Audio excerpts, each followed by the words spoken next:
Nanazava ny fisotry ny fizarana ny karatry ny mpanao gazety androany Italia Jeneraly Serasera sy ny fampahalalam-baovao eo anivon'ny ministera ny Serasera sy ny fifandraisana amin'ny andrim-panjakana.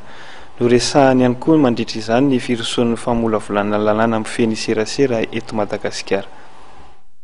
Nanomboka ny herinandro lasa teo no nanaparitaka ny karatra ho an'ny mpanao gazety izay manan-keratra amin'ny taona 7.2 ny eo anivon'ny ministera tompon'andraikitra raha ny fanazavana nentina Andriamatoa Laurent Ramanakamonjy Tale Jeneraly ny Serasera sy ny fahampahalalam-baovao eo anivon'ny ministera ny Serasera izay dia misy ny fitsizarana momba ny fizarana izany karatra izany. Nanomboka tamin'ny herinandro teo zany ny fizarana karatra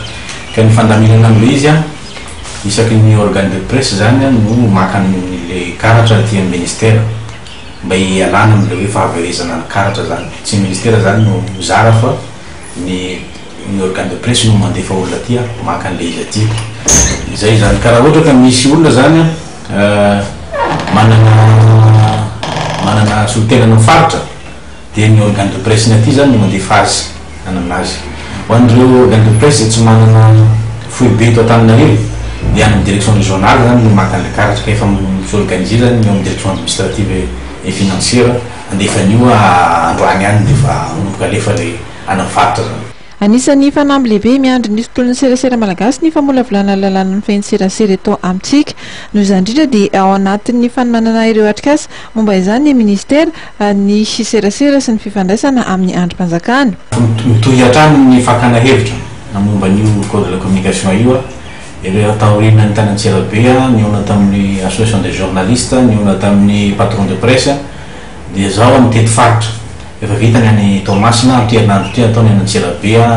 Fianaratsoa Tuleara aorinan'izay misy any antsy Mazengasy ny Diego dia vita zay rehetra zay dia anao le état généraux tsika io zany rendez-vous lehibe ho an'ny secteur de communication io état généraux zany no ahafahana restituer le étude natao momba ny paysage médiatique ao zany mivoaka hoe inona ny fahitany olona zany paysage médiatique zany dia inona ny hanatsarana an'izay paysage médiatique zay réforme inona projet de réforme rehetrarehetra mikasika an'izay paysage médiatique zay zay ny andro voalohany ny état généraux ny andro faharoa dia momba ny code de la communication ao no amin'ny andro faharoa zany amin'io état généraux io ny andro faharoa dia ahafahana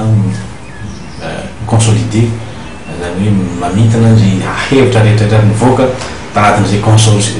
consultation natao momba ny code de la communication zay dia mivoaka ny recommandation hanatsarana le avant projet de code. Fa anisan'ny fangataham-panao gazety ihany koa ny fanitsinana lalàna momba ny ady amin'ny asa fampiroroana izay atahorana ampisi fanakatsoana ny famolavolana lalàna amin'ny feny Serasera.